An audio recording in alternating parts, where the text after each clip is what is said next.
Hello, chess family. It's me, National Master Jesse James. It's time for another installment of Bobby Fischer's My 60 Most Memorable Games. Here we are on number 10, Fischer versus Unzicker. Hopefully I pronounced that correctly. And milking the cow. Here he's going to be milking the cow on a Ruy Lopez. Here we go. We start with e4, e5, knight f3, knight c6, bishop b5, Ruy Lopez, a6, Morphy's defense, bishop a4, knight f6, castles, main line here. Bishop b7, the closed variation. Obviously, the other way to play here is knight takes on e4, although I do like white in these games as I do believe it gives white good attacking chances. So bishop b7 gets played. Rook to e1 to defend the pawn. Pawn b5, bishop b3. Pawn to d6 here, a nice little positional trap. And here white typically plays c3 because the little positional trap here is that black wants to play knight a5 to win this trapped bishop. So it only makes sense here. White plays c3 to give the escape square and also prepare for pawn to d4, as the knight going to a5 will not do that anymore. Alright, black goes ahead and castles. And here white goes ahead and plays h3.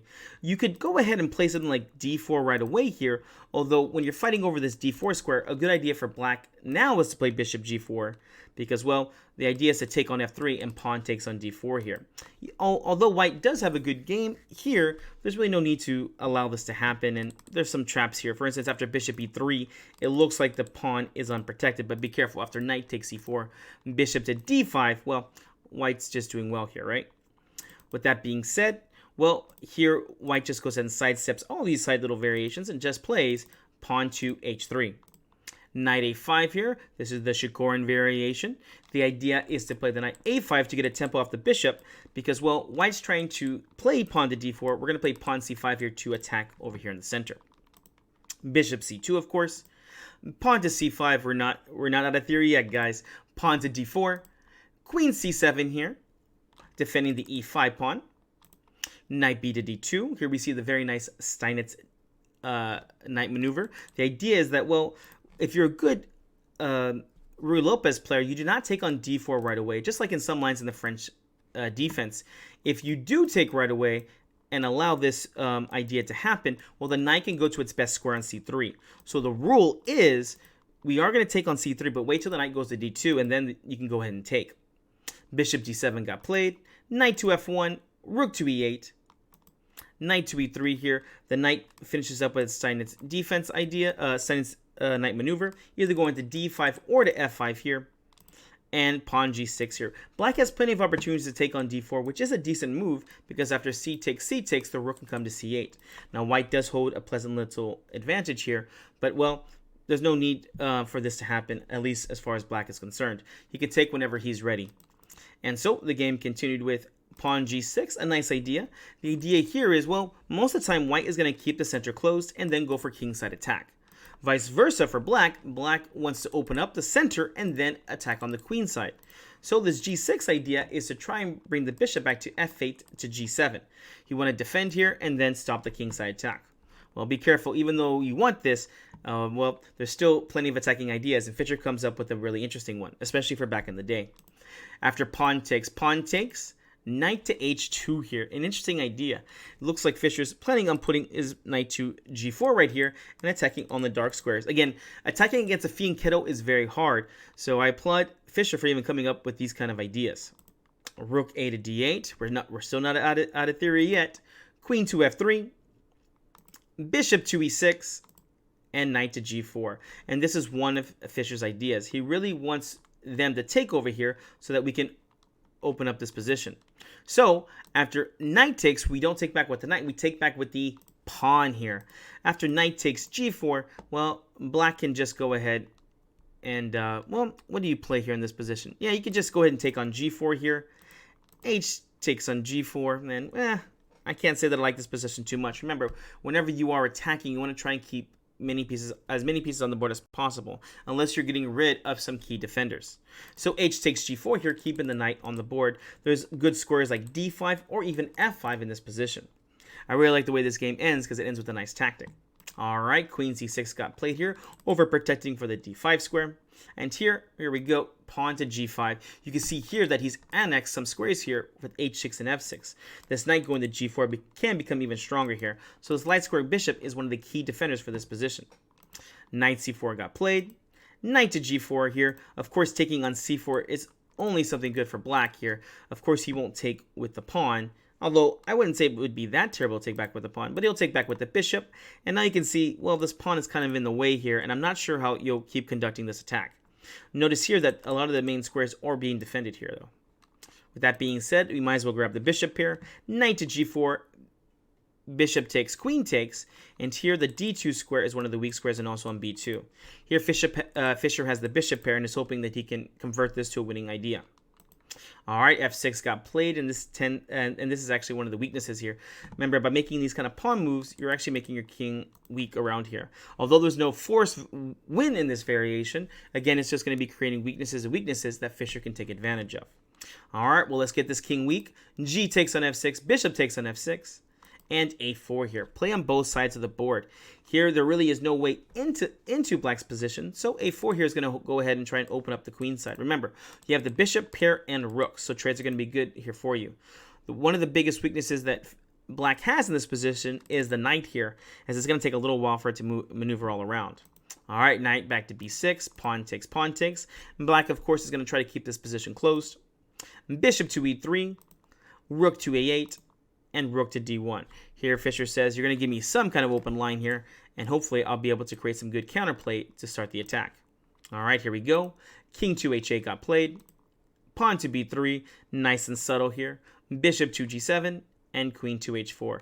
Again, just a nice little massage here. He's trying to push through, but you can't force this every time. So here's something as simple as queen h8 can be threatening something like rook takes on a8, and maybe even rook to d8 here. Remember, there's little weaknesses like c5, and we're looking for any kind of weak squares we can. Maybe even think about trading off the bishop here as well. Although we do have the bishop pair, well, this bishop is one of the key defenders for this king, so we can definitely create some weaknesses for him. All right, bishop to f6 got played. Bishop g5, definitely trying to get rid of this so the king is weak. Bishop takes, queen takes, rook takes, knight to d7. Here again, this knight is just not as good as its counterpart, the bishop. Because, well, the bishop will have a beautiful diagonal in the future. But we got to make it. Here we go. Bishop d1, knight f6. Is there a reason why we shouldn't take this pawn on e4? Well, here, simple chess, we'll just go ahead and play bishop to f3. And it's something as simple as queen to f4. You can just trade down to a very good endgame here. These pawns are too weak here. And, yeah, after bishop c6, gosh, what do you play here? Rook e7 is just going to be a pin and a win here. Rook a7 this way. And then if you play rook to d8, pin it and win it, rook to d1 over here. All right, back to the game. Knight f6 got played, putting pressure on e4. Rook to a7 here. You can really feel how weak this king is over here. Taking the e4 pawn will be taboo in most variations. That's why black went ahead and played queen to d6 here. Again, either way that you try and take this pawn, well, bad things happen. Queen takes e4. Obviously not too hard to see here. Queen takes f6, check, and then mate. Wait a second, can we take with the knight here? You can, but again, it's all about the weakness of the 7th rank here. Queen h6, and there really is no good way to defend against the h7 checkmate or g7 checkmate. Yeah, at this point, black can just go ahead and resign. So, queen to d6 got played. Bishop e2 here, again prodding over here at these pawns. Rook to e7, trying to make a trade. And here we can actually just go ahead and win the pawn. Rook takes, queen takes, and bishop takes on b5. Obviously, we can't take on e4 here because, well, the queen just takes. So here Fischer just won a pawn and is now able to convert this to a win. King g7, bishop e2, queen c7, queen to e3, queen to a5, g3, keeping it nice and simple, queen to a3, king g2, queen a5, queen d3, queen b6, queen c4. Here you can see he's slowly bringing his queen to attack these weak squares. And the way that you'll win here is, well, passed pawns must be pushed. This is an idea that he could play at any time. But first, before he does that, he's going to put his pieces to the best squares before he pushing it. It makes sense. Why would you push too fast here and then have weaknesses? Here, let's go ahead and consolidate the position. And then when we're ready, we will push to b4. All right, queen c6 got played. Bishop to d3. Queen to b6. And now we play pawn b4. Again, there was nothing to stop this plan from happening. Takes, takes. Knight to g4 here, looking to try and attack these weak dark squares, which is the best idea for black right here. But white to move, what do you play here? Good technique. I'll go ahead and push pause if you want to. What is white's best move here? All right, hopefully you push pause. Hopefully you have good technique here. This is the only way in the position to actually keep your advantage. Anything else, black will get some decent counterplay. What do you play here? Simple chess. Queen to c5 here. I'm very happy to go into this endgame and stop all the counterplay from happening. And here, well, black has nothing better than to just go ahead and trade here. For instance, if black tries to move his queen away, I don't know, let's just say something like f6 here, well, the passed pawn will just push, and it becomes apparent that there's really no counterplay happening around here. Pawn just keeps pushing and pushing. Okay, so queen takes on c5, b takes on c5, king to f7. Here the king tries to run over to stop the pawn. Good technique here. What's better than one passed pawn? Two passed pawns. We have 4 pawns right here, which means we can create another one over here, hopefully. And also, this king will try to penetrate over on the king side and attack these pawns. King to e7, king to f3, knight to f6, and bishop b5. Hopefully nobody here thought about actually taking the pawn on e5 here, as after black plays knight d7, there actually is some good drawing chances here, because now you're able to blockade on the dark squares. And this only makes sense because, well, white has a light square bishop. Best for us to blockade or stop these pawns will be on the dark squares, because the bishop won't be able to fight its counterpart. Back to the game, bishop b5 gets played, a very nice prophylactic move. What's the idea? Well, we saw last move that black can try to play knight d7 here. We will simply trade off the bishop for the knight, and this is an easy king and pawn endgame.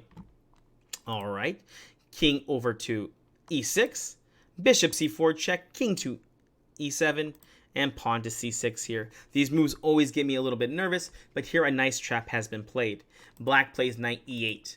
What was wrong with king to d6 in this variation?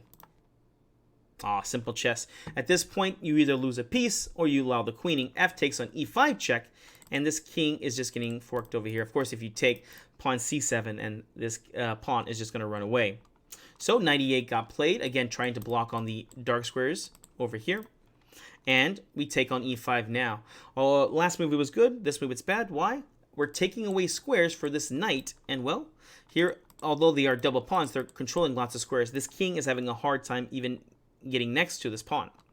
h6 got played. A very useful move in this position. If it's white, they might consider playing king f4, g5, h6, penetrating and just winning the game. So here, well, h6 is trying to stop that. All right, here we go, king e3. The king is going to be most useful over here. Don't worry about this. These 2 pawns over here. Although black theoretically can create a passed pawn, it won't be too good for him because, well, bishops will dominate knights in these kind of endgames, these bishop versus knight endgames, because with pawns on opposite sides of the board, the bishop can move back and forth. And you can see here on this diagonal, it can move back and forth, stopping and helping attacking. Whereas the knight, well, it takes many moves for a knight to get just to the opposite side of the board. All right, knight c7 got played. King to d4. If you win the c7 square, that's pretty much game, because c8's already won with the bishop, so we just need to win this dark square right here. h5 got played. King to e3. This can be a fatal move because, well, now you've created this open square right here with g5. Even if you do try to play g5, well, what do you play here? Simple chess, bishop to e2. We're trying to get these pawns to move forward here so that we can attack them.